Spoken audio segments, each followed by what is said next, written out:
Just give me the head nod. Oh, sorry. I'm looking. I got to look up a fish for you.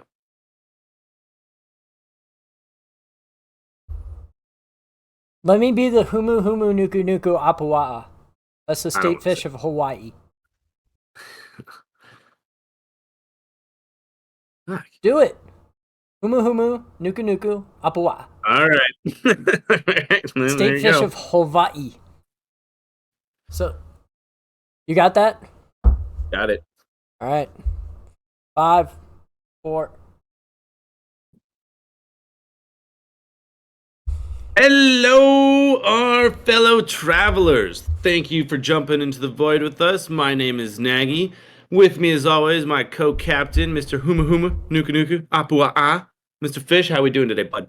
We're doing well, man. I'm really excited about today's episode because I am a complete nerd and have been playing Warhammer for the better half of 20 years at this point. And I, like most people, am just starting to learn about it in the smallest of senses, and it's been trickled down from us getting way into gaming. So it was absolutely perfect to just tee this one up and let you crush it into the cosmos, because it's a lot out there. So, ladies and gentlemen, we're about to talk about Warhammer in Games Workshop. Buckle up. Here we go.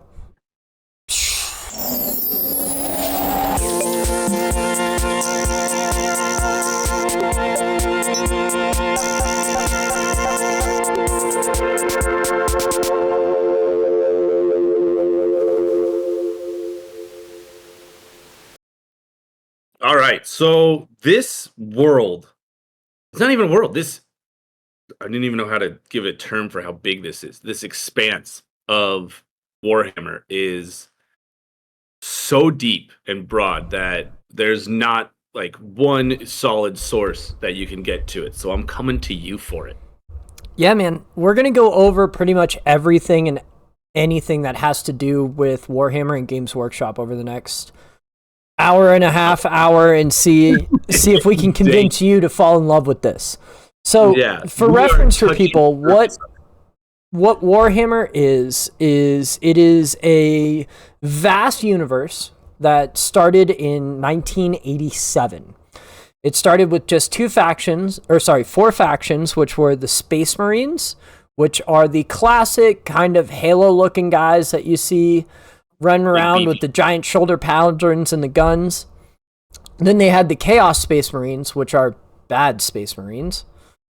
They had the Tyranids, which are the aliens that everybody sees running around that look like aliens and have the arms that are tucked under and whatnot. They're very alien, to put it Little better. green man style. Sorry? Little green man style. No, they run around. Think of Alien like Alien versus Predator. The Okay. big head, the claws, Yeah. very predatory-like. Right. Okay. And they form into different things. Essentially what that race is one giant hive mind. There's a giant bug that's chasing everybody down. And then the last faction was the Imperium of Man, which was Cadia. They were basically the humans of the world. Okay. And so yeah, that started it. Not them. They're not based in the So that started in 1987 with just a tabletop game. And so it was only those four factions that you could play. Came with a small book and rules for each of those factions inside of there. Over time, this has grown. a tabletop at a board game. So you got a fold-out table, and then you had these little sprues that you cut out and glued together and made into the little characters that you would play the game with. Okay. Now, this has ultimately grown into what we are today, which just last summer they released the 10th edition of the game. They're up to 18 playable factions. They have Warhammer 40,000 and the fantasy world, as well as they make a Lord of the Rings game that is similar to these as well. And then within that, they have expanded this world into over 400 books, the tabletop games of Warhammer, board games, which are independent of the tabletop games, card games, which are independent of everything else, And then also people run very like D&D campaigns in these worlds. So it's grown into something very much greater than itself than what it just simply started as. Right. And so all the different factions are like different races and different beings of sorts. Yes. So in the game of Warhammer 40,000, let's kind of talk about that, and that'll get us into, or let's talk about a little bit of the lore mixed with the game. We're going to overlap those two. So essentially, as the game grew and the story grew, they introduced these new characters or different factions. The initial game, when we first started playing it back in the 80s, the rulebook was about 70 pages thick, and then it grew even bigger to close to 100 and some odd pages at some point. So it drove a lot of people away.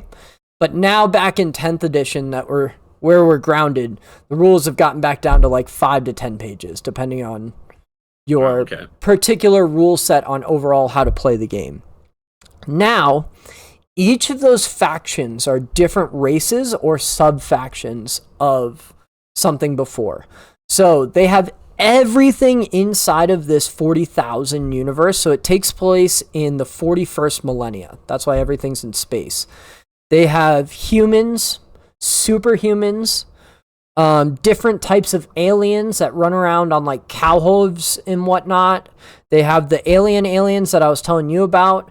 They have robot Terminator type things that are called the Necrons, that are basically space mummies.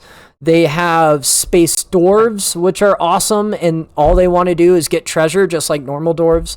Space elves, and then the bad guys are all different gods that produce these different armies of bad humans, for lack of a better term.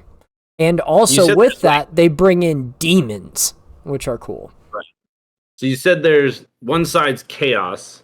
What's like the not chaos side called? So that would be called the Imperium of Man. So that is, if we're getting into the faction a little bit, it's broken down into 3 different things. There is the Imperium of Man, which is basically everybody that is quote-unquote good. Now, as you get deep into the lore, you find out they're more like the Crusades, just doing stuff for their own means and trying to get things done. Then you have the Chaos, which are the quote-unquote bad gods. But again, you get into the moral gray area. One of the big things about Warhammer is everybody stands in a morally gray area. And that's how everybody can kind of align with these different factions. But that's how war is also perpetuated, because they all have different ways that they're trying to protect or save their planets or factions. Then the last one is the Xenos, which is their term for aliens. Basically anything that's not produced of those gods or the Imperium of Man. And then inside of those 3, there are tons of sub-factions inside of there. So Imperium of Man, you can play an army that's all tanks. You can play an army that's all super normal humans that run around on horses and have swords and pistols. Or you can play basically super marines that are 10 feet tall and have 2 lungs and walk around with bolter rifles that are essentially the size of 50 calibers that they can just pop, pop, pop, pop, pop, pop, because they're so big. So anything and everything you can think of, there's a version of it inside of this world. And so when it comes to picking out those armies to start, I really tell people, look at what you're trying to do is either paint the army because it looks cool and awesome to you, or play a particular play style if you're going to play the game. So rule of cool is probably the best way to go for everybody, because now we're getting into the painting and tabletop. You're gonna like hanging out with it. Yeah, just like whatever looks cool to you. That one, I don't care what it does, right? Like you can learn about it, because it seems like there's sort of like the 3 different aspects of it. Like you said, the rule of cool. There's the whole mechanism and participation of playing the game itself. If I walked in and grabbed one, I go, that looks cool, you can play it. Or you can do the construction of it where you pick one, you paint each an individual thing, and then there's the third aspect, which is like the lore of the entire universe of all these things. And you seem like you can do each one of these things independently, and they overlap tons. Yeah, so different people are into different things of the game. Let's talk about painting, because that's kind of one of the smaller ones, but I also think one of the cooler ones in my opinion. So I enjoy the painting aspects of the armies. One of the big reasons that I play particular armies is because they're fun to paint and they look like something that I would enjoy painting. Now, how do I paint them? Yeah. Like so the way that brushes. Yeah, so for all these years I've actually been using a particular paint with just brushes. And then recently they came out, I'd say about 5 years ago, 6 years ago, they came out with these speed paints or contrast paints, which are actually an oil base. So once you put it on the model, they basically go to all the areas and leave the highlighted areas on top, and then you dry brush over that. So my painting has kind of changed over the years, and this year I'm going to try my first airbrush painting. So nice. Getting a little compressor and doing that. Not big. Like most of the little figurines are like an inch tall. You showed me a couple of the big evil looking dudes with wings. It's like maybe 4 inches across, and the detail you put on those is bonkers. Like, do you have like the jeweler spyglass, or did you just have good vision? I used to use the jeweler spyglass. It kind of turned into just a light. And a lot of it is really just lighting. If you're learning to paint well, it's figuring out lighting and figuring out how items react in light. I can tell people that's the easiest way to learn painting. Nice. But lighting gets a big deal for me. No, I don't have one of the little ones that are together. But yeah, some people just get really into painting and putting their armies together and making sure they are based appropriately. So what the other thing that we'll do is those little bases on the bottom you saw, I had different materials on. So like one looked like it was all rocks. Another looked like it was a swamp. So there's a lot of thematic things back to the lore that we talked about that you can put into these armies and put personality through painting. And that's one of the big things that I enjoy. And every year they have what is it exactly? It's an award they give out at the giant convention for Warhammer called Adepticon, called the Golden Demon. And what the Golden Demon is, it's for the best painted items. So people come in and have different things that they present that are just painted for that. So there's a fully painted army award. There's an individual model award. There's a diorama award. There's a small model award, large model. It's so cool, man. I think you can just pick anything, put your heart and soul into it, and go win a Golden Demon. Yep. And then if you win a Golden Demon as a painter, that gets you a lot of notoriety, obviously. Because the best part about the Golden Demon, anyone can enter. Anybody. And they put them all out on display, and people vote on it. So, like, you have to win the crowd, win your freedom. It's incredible. Yeah. Did you say it's more common for, like, beginners to... I guess it could go either way, but, like, if I was going to go, like, hey, those look cool, or this guy won a Golden Demon, I'm going to buy an army from him and play with it. Or a lot of people, like, get their own, paint it, and then go in. Yeah, so there's 2 ways of doing it. Some people enjoy the hobby aspect of it, and some people absolutely hate the hobby aspect. I enjoy taking time and putting it together. That puts a little life into the army for me. But I know some people that just want to buy a painted army off of eBay and start playing, which is totally cool. So you can go down either route. I recommend everybody build an army once. And the reason that I say that is because you then have an appreciation for what goes into it. Even if it's the crappiest thing that you put together and you just get to the gray point and you prime it and then you put like 2 colors of paint on it. You don't even put any effort. You're like, this was just a horrible experience.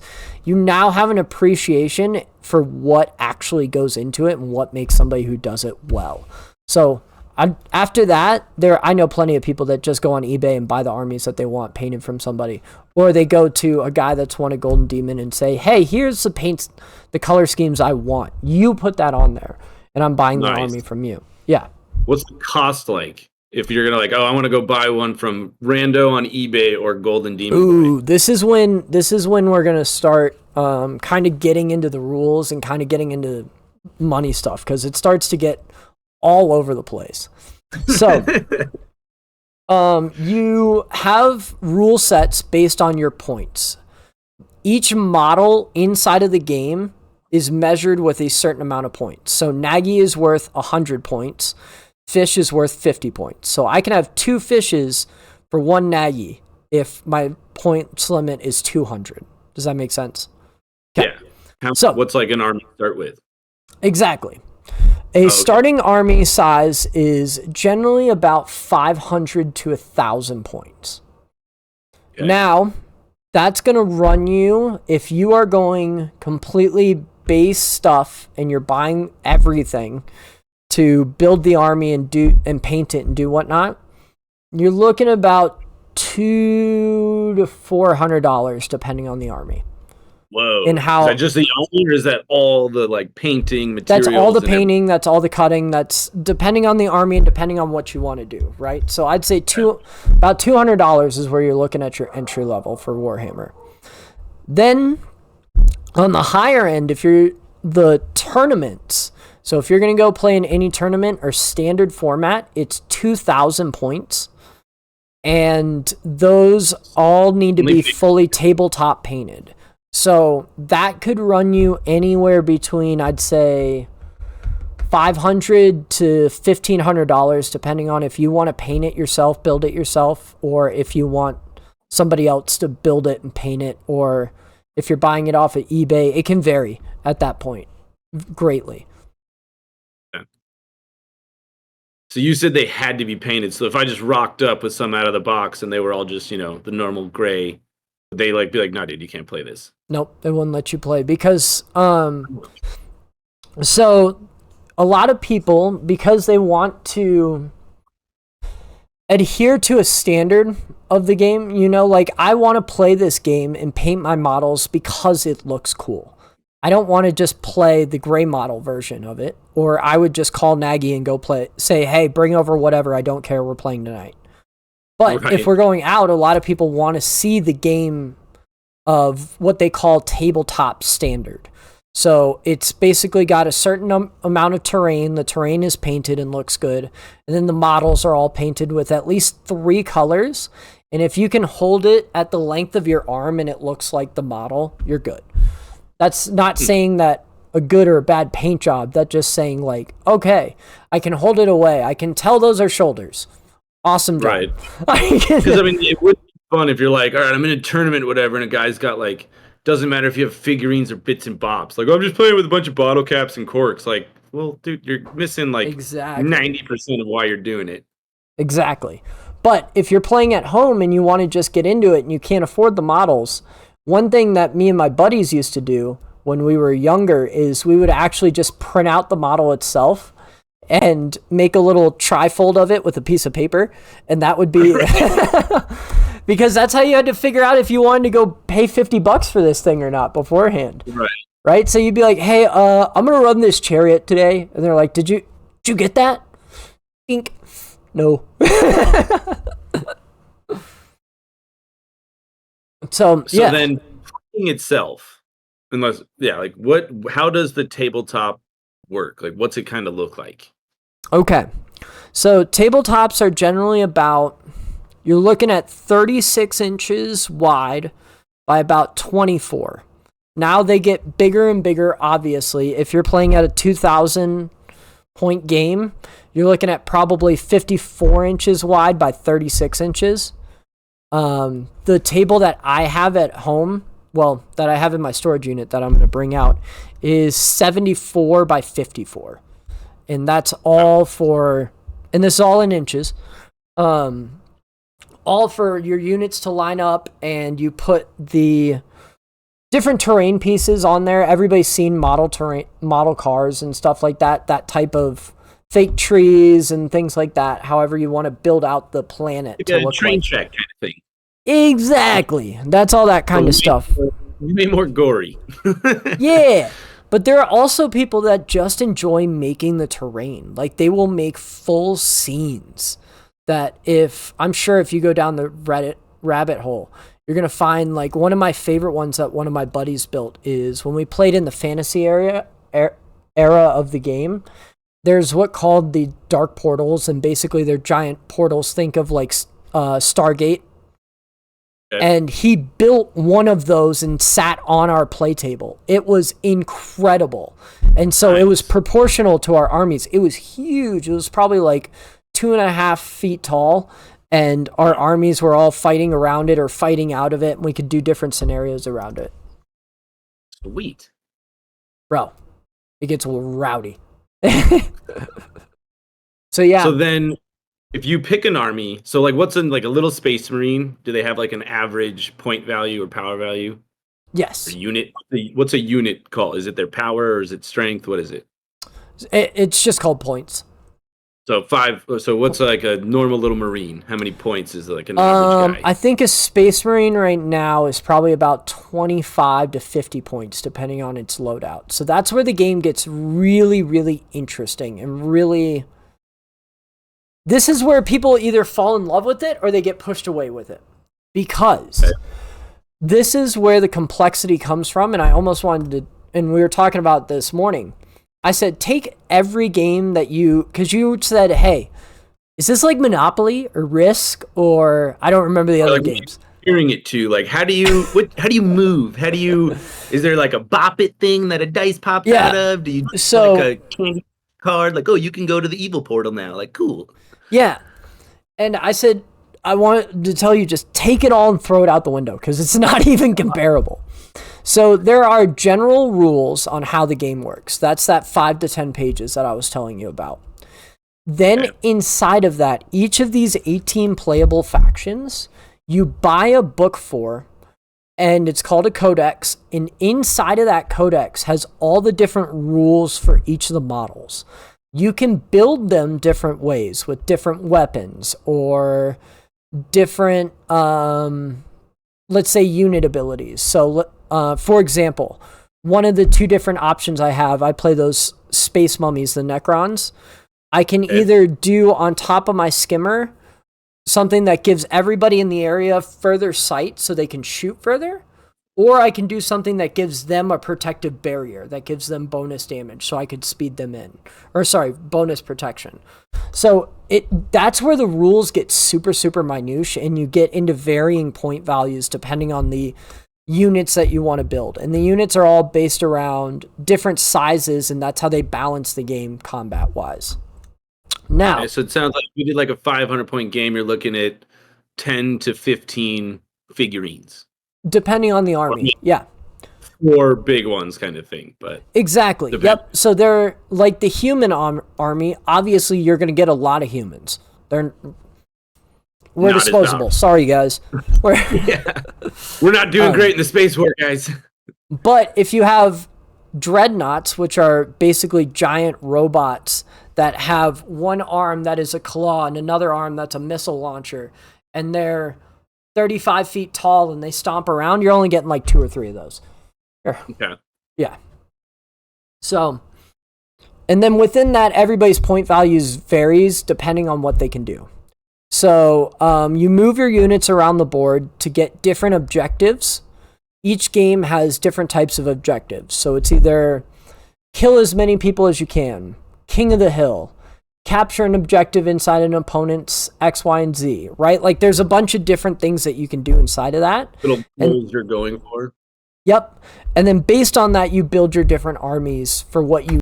To keep it in perspective, each character, we'll call it at a very simple thing, has a movement, which is how far they can move around the board, which is measured in inches. So if I have a movement of 6, I move 6 inches. Are you sitting with a ruler? You sitting there with a tape measure? You're measuring it all out? Yep. Tape measure. Okay. Or if you have a ruler, whichever one works for you. Then they have a health, which is how much damage they can take. Then they have damage output, which is how much damage they can put out based on their different weapons that they're using. And then the last final thing is special abilities. So this is where the game gets extremely complex in the different abilities that come with all the different armies. So my mummies, for example, whenever they die, I can roll a dice, and based on that roll, they'll come back to life with less health, but they come back to life. Back. Zombie mummies. Awesome. Exactly. Like it's that's one of their special rules, which makes those particular units more valuable, right? And then inside of that, you have people that can charge, people that can fly, so they ignore terrain movements, people that can cast spells, those are called psychers. There's a whole bunch of different things inside of that goes into a point value. Is it turn-based? Yes. So you play 5 turns. I go, you go, I go, based on our roll-offs. Okay.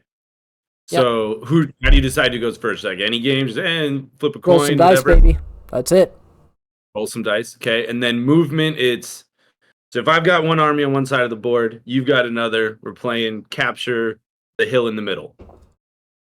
And then it's like, okay, my first turn, they just move 6 inches across this 3-foot table. And then maybe do some launch things. And how do you just say they're doing it? Do you have to like roll to see if it worked? There's a turn order of doing things. So inside of it, you cast spells, move, do any, like you've been playing Dice Throne, like your command points. Same idea. You have some of those that you can use. So basically, special abilities that you have a certain amount of resources for to use. Then you do your shooting phase, your combat phase, and then your leadership tests, and that's it. And then it goes to the other person, and then you do that back and forth. So it's a total of 10 turns, but 5 for each person. And then it ends. Yep. How long does that usually take? If you're playing with 500 points and everybody knows what they're doing, you can play it in about an hour. If you're going to play your first game, I would expect every bit of 2.5 hours, because it's going to be a lot of learning how things work. Exactly. And this is where the game gets extremely complex, in that those 18 different factions all have 18 different rules and rule sets and different things that they can do inside the tabletop version of the game. So if a turn's taking about 10 minutes, is it like I move this guy 6 inches this way, then activate a special ability or do something, then move another one, then do a thing? You would do it all in one move. So you would do everybody's abilities, everybody's moves, everybody's shoot, everybody. But you do it unit by unit, but you do it all together, if that makes sense. Yeah, like you're doing your whole army's movement or turn. Correct. Not like one guy, then I was going to say that one guy at a time. Now, with that, there are smaller versions of the game that are squadron-based, where you only have like 5 guys against another 3 guys or whatever. That's called Kill Team, and that does have a very different rule set, in that it's similar to what you say. I move this guy, you move that guy. I move this guy, you move that guy. It's a lot more chessy in that aspect, right? As opposed to Risk, where you're moving the whole army. Right. We should have prefaced with this. This is not like G-rated Candyland happy stuff. This is dark. Like, there is not a lot of, like you said perfectly, like it's on a gray scale of morality, but that gray scale is like fueled by evil.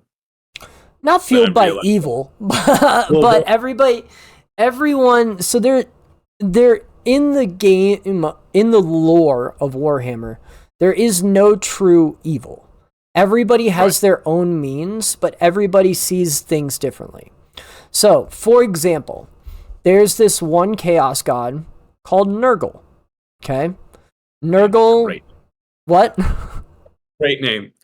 Nurgle is the god of decay and death. But in Nurgle's point of view, Nurgle is also bringing life, because he has zombies, death is a natural part of life. So he is there to take it and shuttle it to the afterlife, and then also spawn new life by growing this giant spawn from what he's growing. So he's not morally incorrect. People just see him as evil. And then same thing with like the God Emperor. The God Emperor is the guy that oversees all the humans that they think is going to be the savior for them. That's the quote-unquote good guy. But they have to sacrifice 10,000 souls every day to make sure he stays alive because he's kind of in this state of ketosis right now. So now what are we doing? Right? Like there's no true evil. There's no true good. Everybody's got their own little sliding scale of it. Just exactly. So you can find your version of it. Dark kind of aspect of it, like, you know, not happy trails kind of things. I don't think anybody's out there shooting rainbows kind of thing. No.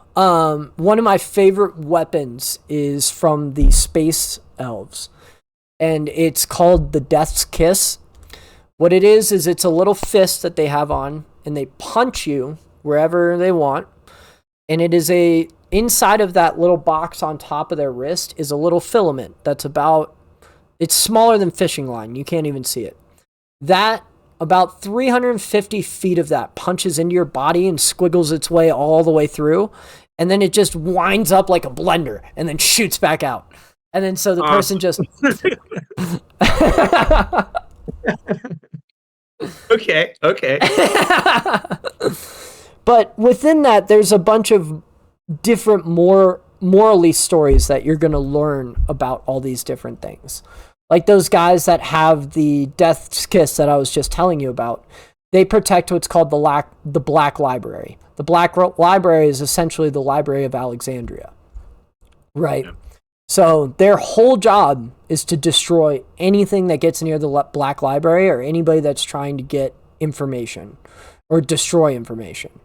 Sorry. Now, is that like a part of the game? Would that be a game aspect, or is that just like lore? That's the lore. But you can also build armies based on that. So those are called the Harlequins. And basically what we can do is I can play the Harlequins and you're playing the humans. And we're going to say, all right, for this scenario, the humans are trying to grab the Black Library. Ta-da! And then so now we're fighting each other over that. Okay, so you do your 5 turns, and if it's the grabbing the library, is it like, you know, when you lose a figurine, stuff like that, like unless it can resurrect, is it like, all right, it's off the board now? Or it falls where it dies? That's where it comes to special rules. So it's going to vary from person to from army to army on what actually happens. But at the end of the game, it's generally GG's and a good handshake. But if you want to go even more deeper into the game, there are campaigns that you can play where, like, okay, Nagy's now taken over the Black Library. He's gained these 4 items. So now his army has that next time that we play. Or so on and so forth. There are versions of the game in that aspect where you can play a campaign over time. And if characters die, they die like permanently. So you'll run it over like 5 to 7 games. Or it'll be ones where like your army goes out and then comes back or runs into each other in a scouting unit. And so you only have like these 3 people each. Or you'll roll up and you'll be like, hey, today's going to be war day. So we bring all, you know, there's a bunch of different ways of playing it within that too, which is wild. So is it mainly in basements? Like where do you go to play? Mainly in basements. Like basements, garages, entire elaborate like setups. So it depends. There's a lot of nerd caves that we all play in. But there's also a lot of, it's coming more modernized to have big tables for it, and tabletop wargaming in general is becoming a lot more common. So if you go to like nerd bars, they'll have tables for it. They're pretty much in any hobby shop you can find tables, but I think the a lot more common one is people are starting to make bars around them so that you'll come out and play for 2 or 3 hours with your buddies and drink the whole time and whatnot. So those are great times. But there's also big conventions too that travel around. If you go on to YouTube at any given weekend and just look up Warhammer Tabletop, there's probably a tournament that's being live streamed somewhere. Is there any special like things you should know? Like if I was going to go do that, like, all right, after this, I'm going to go to YouTube and find a tournament, watch it, could I just figure out what's going on, or are they kind of just doing the stuff and you're like, okay, that guy just moved the guy, rolled some dice, and knocked over half the other guy's army? Like, what just happened? Yeah, so what I would suggest you do if you're interested in Warhammer at all in the tabletop version of it, go to a Games Workshop store or go to a hobby store. Either one of those two. My old Games Workshop store guy used to name him, he said, I recruit people and I'm an arms dealer. That's what I do for a living. Which is a good way of looking at it. But they will walk you through everything that you need in the fundamental versions of it. And it's a very simple way to start, or just, message Fisch. I could obviously talk you through it. But I would say pick a rule of cool, what looks good to you. Fantasy 40K, do I want to build models? Do I want to play the game? A lot of the YouTubes that you're going to watch probably aren't going to explain the rules very well. You're going to have to find a YouTube explaining of the rules to get into it. There is one thing called Midwinter Minis. They actually do what are called battle reports. And so basically they fight two armies, and then they give you the details of how everything played out. But they film it in a very fun, lighthearted way. And they actually walk you through everything that goes through there, but you're not going to get that in a live aspect. So look up Midwinter Minis. They're great for that. Mini Wargaming is another YouTube channel that's great at just walking people through battle reports. Those are probably some of the better ways to start with the tabletop game if you want to get into it. Are they like cross compatible? Like, could you take the Lord of the Rings army and go against space orcs? Ooh, you kind of can, kind of can't. So you'll never take the Lord of the Rings IP only stays in Lord of the Rings. So you will never see that crossover. Now, if you want to bring a Hobbit and tell me that he's Robute Gilliman and is a 15-foot tall Primarch that can take down giant aliens and destroy whole worlds with the push of a button, I don't care, whatever. That doesn't bother me. But changing. You're not going to be like, no, these are just an army of hobbits against your xenomorphs. Like, exactly. Not really good.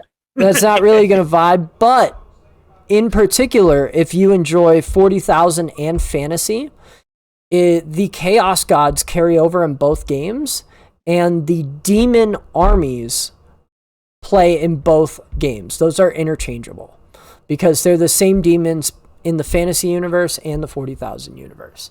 So if you do enjoy both fantasy and 40,000, which I think you would enjoy the fantasy a lot more than you would the 40K. I don't know. I like the mechanized ideology of it all.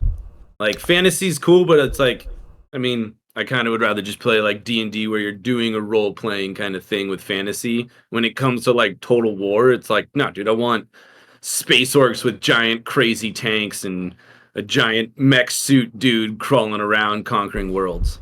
Oh, the orcs are probably the greatest meme army there is, and that's their whole joke. They're very aware of themselves, so the orcs paint things yellow so it goes faster, just so you know. Like, and that's like the things that they can do. Of like, that's why the world's so crazy, because anything you can think of, it seems like there's something at least similar based on it. Yeah. Like story-wise, so for orcs, just to give you the basic premise of orcs, things work for orcs because they believe it works. So a rocket ship to them is not everything put together. It's literally a shell that they believe is a rocket ship, so it works. That's just how orcs work. They never run out of bullets as long as they believe they have enough bullets in their gun. Like, they're very simple. And the leader of the orcs is the biggest, baddest orc. So whoever is the biggest, meanest orc, he is in charge. And that is orcs in a nutshell. So they'll paint things red so they explode bigger. You know, like that's the whole way they play too. It's just wild and random. So you said there's 18 different factions. Space orcs are one of them. Yep. Space marines are another. What are your zombie mummies? Those are called Necrons. Necrons. That's the one I like.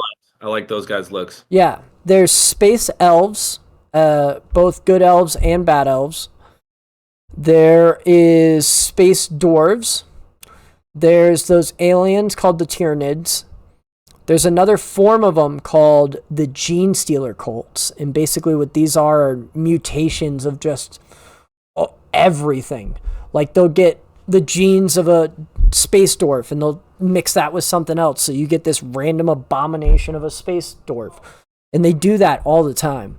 There's another, under the Imperium of Man, you have a bunch of different space marines.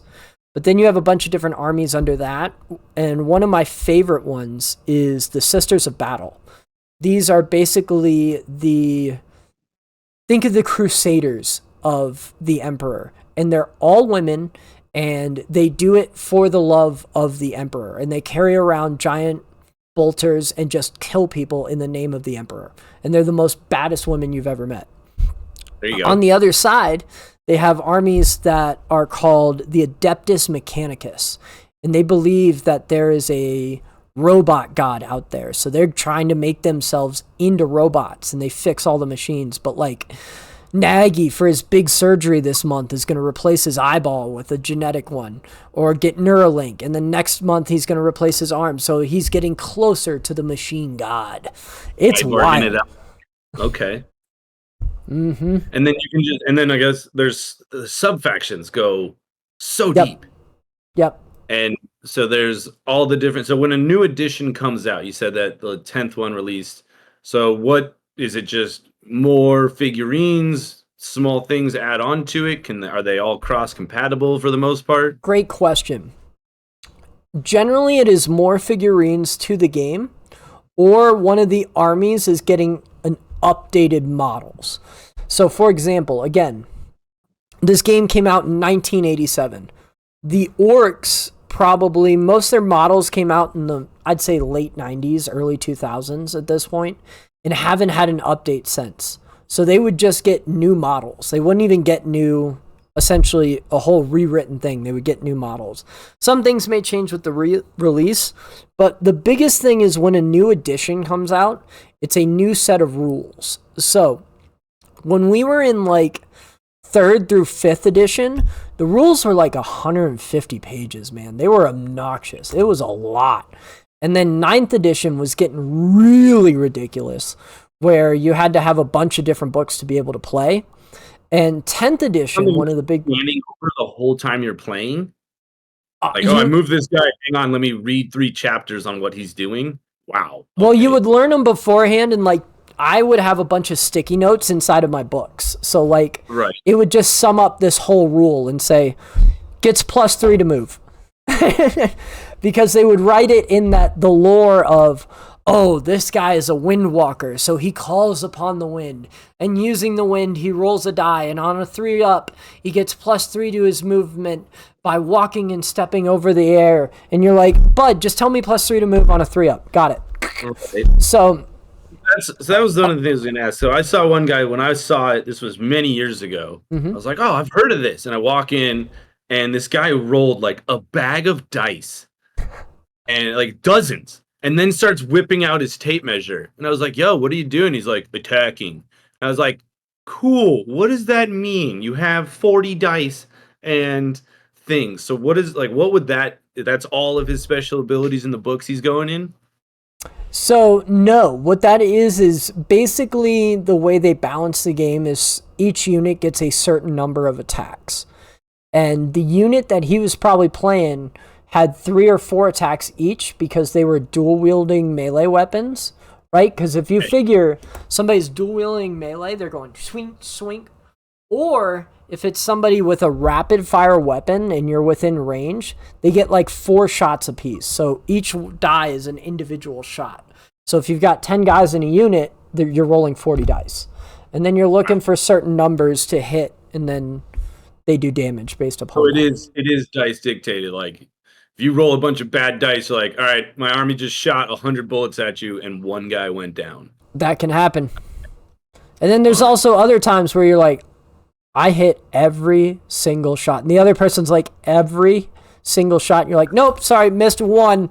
And they're like, you landed 39 fucking shots. And you're just... And so there are times, that's how they dictate the game a lot more in dice. And that's when you get into where the super nerds that play in tournaments play this version of the game that we like to call Math Hammer, where they get on Excel sheets and just play odds, and that's how they build their armies. The hardball of Warhammer. Yeah, no, it's a thing, dude. When you're on Reddit, look up r/mathhammer and you'll see there's Excel sheets of armies. Is there like a strategy to that? Like if I was gonna walk up, and it's again like this is not like a game box. People are bringing tool cases full of figurines. Now, if I walk up to the table, and go, "Hey, my name's Nagy. What's your name? Your name Fisch. Cool, nice to meet you. I'm gonna play this army." Like, if you know who I'm playing, will you change, or is it like you're just picking your 500 so points? it depends on the group. That's generally one thing that really depends on the people that you're playing with. Some people will give their lists beforehand. It's general common courtesy that if you and I are playing, I'm going to give you my list beforehand of the army that I'm bringing so that you can build appropriately or whatnot. We'll say, hey, here's the initial list that I'm bringing. You're welcome to change anything. Or if we're trying to play our standard armies, I'm going to say, no, this is what I'm bringing. This is what you're bringing, period. We'll stick to that. Or if it's somebody like you and me, we'll just build it as we go. Like if you're at my house and you're picking things off the shelves, I'll be like, brother, we got 2,000 points to spend. Put it together however you want.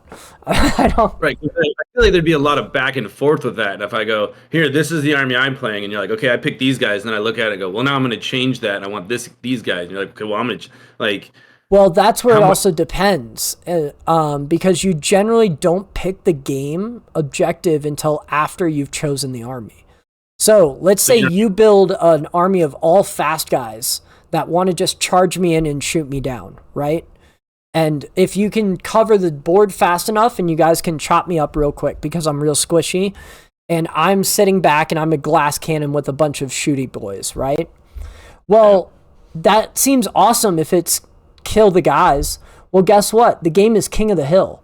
So now you get on the hill and I can just sit around you and kill you, and then the last 3 turns, nobody's left on the board and I just capture the objectives. So it varies and depends on the game too. So there's not as much back and forth as you would think. Okay. Yeah. So you're not, like you said, it's not who can kill the other person. Like you said, that might not even be the objective. Mm-hmm. Interesting. Yeah, the objective is just war. Like, just go kill. No, and that's what makes wargaming so complex, in that you can even write your own rule sets once you kind of understand the game. One of the people that I listen to, called the Poor Hammer podcast, they made a game called Horde Mode, which basically you play a never-ending horde, and I have to defend a building, and you get to just keep spawning units over and over, and I get to see how many waves deep I can make it before you kill everybody. That's Call of Duty zombie style. Yeah, and they wrote that, and that's a whole different game mode, right? So it can vary so immensely in what you're playing and how you play it, and all depends on the people that you're playing with and what you want to do. So if you went to a tournament, is the tournament like, oh, I'm going into, you could pick a subcategory, like I'm going for this, or is it like you walk up to the table against a stranger and then a game master comes up and goes, you guys have your armies? Cool. Here's your objective. And they play. Yep. Wow. Yep. So you have to submit your list beforehand. So that's where you'll see people build more generic and specific type armies for tournaments. I don't play tournaments. There's too much. As you can hear, when it comes to the rules, there's too much room for the gray. I don't play that way. I go, oh man, that was kind of cool. Do you think that works? Works for me. That's how we'll interpret that. All right. Dang. So, yeah. I like playing with my friends, and games can vary anywhere between an hour and 2.5 hours. Knowing what you're doing. Yeah. It's a 2,000 point game. That could be a lot of figurines, and that's a lot of things. It's even more dice. Mm-hmm. But that's where they balance the game around, is that many points. And then when you have a table, like when you set up your tabletop, do you have like set terrain, or is it interchangeable? Moves it around. Okay. It actually, again, it adapts to the mission. So the mission may say your terrain needs to be set up within a 18-inch box by 6-inch box, because that's the person's defense area. Or it'll say each player will get 3 pieces of terrain to place wherever they want. Or it'll say set up the board specifically this way with these terrain maps.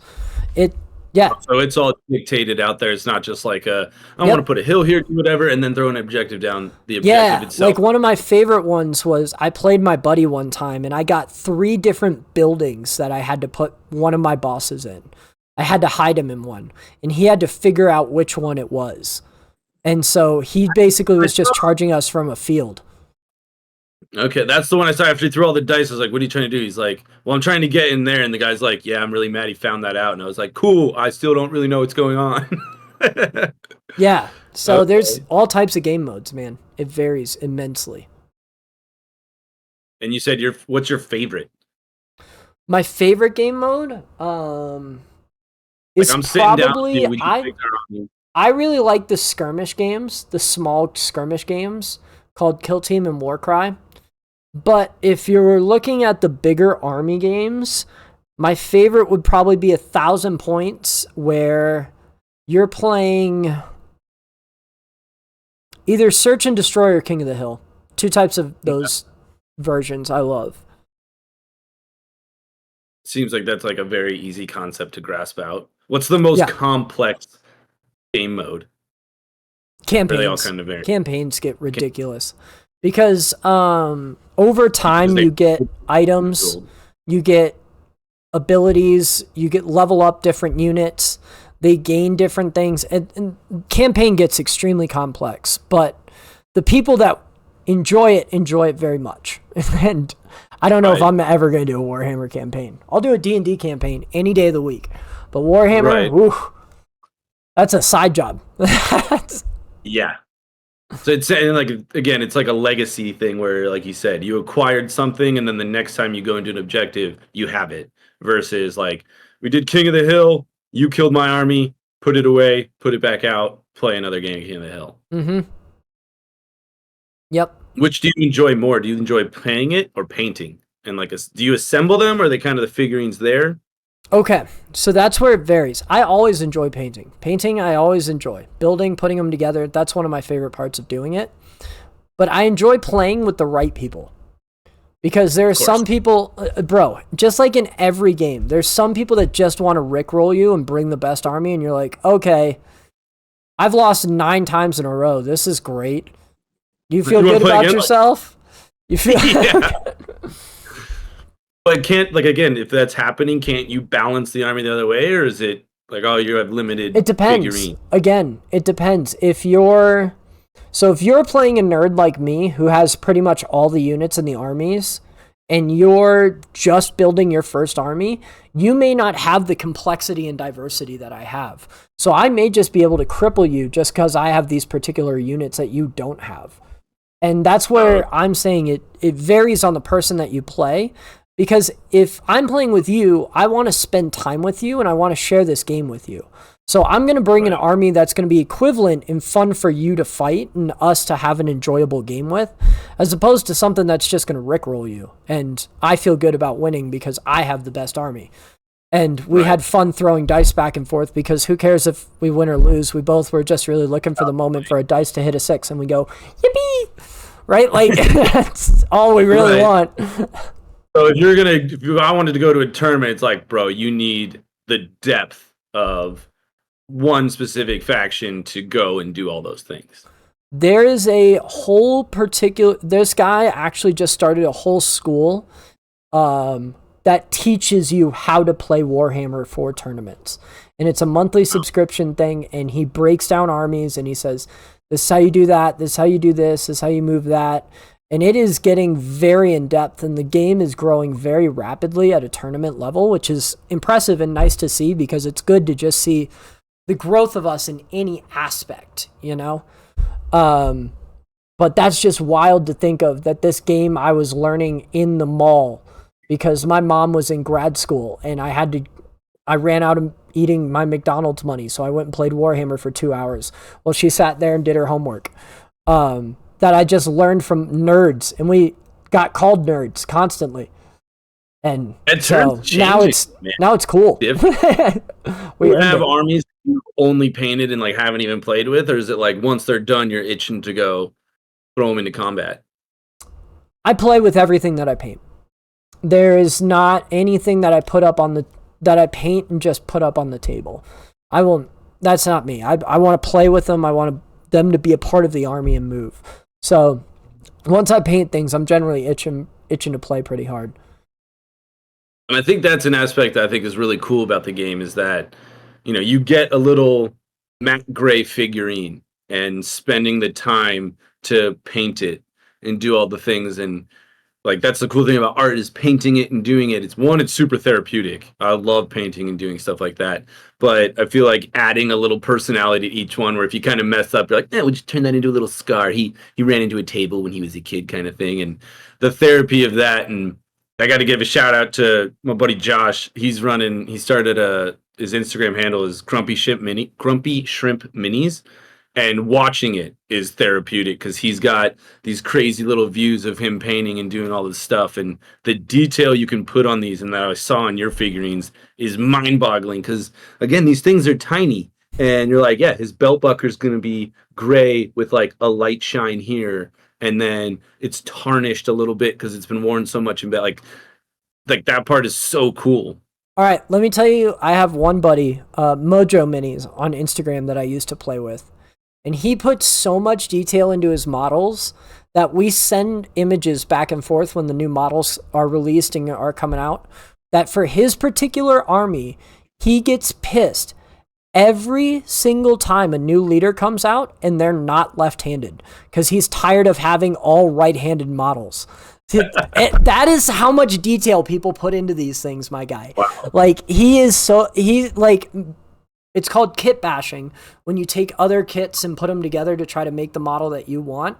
He has made these leaders with left hands because he's pissed. That's how much detail he puts into them. So wait, do you assemble them or do they come out? No, you have to assemble them. They come in sprues. Their arms are chopped off. Generally, their body's in 2 bits. Their legs are in 1 or 2 bits, and then their head's in another bit. Oh, wow. Yeah, like can you give a hand cannon to a guy one game and then give him a pistol? That's where it gets really difficult, and some people use magnets and paint their models together. Some people just use a standard army, but yes, you pay attention to that stuff. Like my Sisters of Battle, the leaders are all with their helmets off, and all of the just regular infantry units all have their helmets on because I want to put specific emphasis on my leaders. So people go into that level of detail. Yeah. Does that like affect the game play? Like, since this person's not wearing a helmet, their health or their armor class is low. Your weapons affect the game. What weapons they're carrying? Yes. Yeah. Mm-hmm. I was like, man, if it goes to that detail of like, it does. These guys have pistols and chest armor, but these guys have leg armor. Like that seems like too deep. Like, I think that's where it would kind of lose me if it was that much. But yeah. Okay.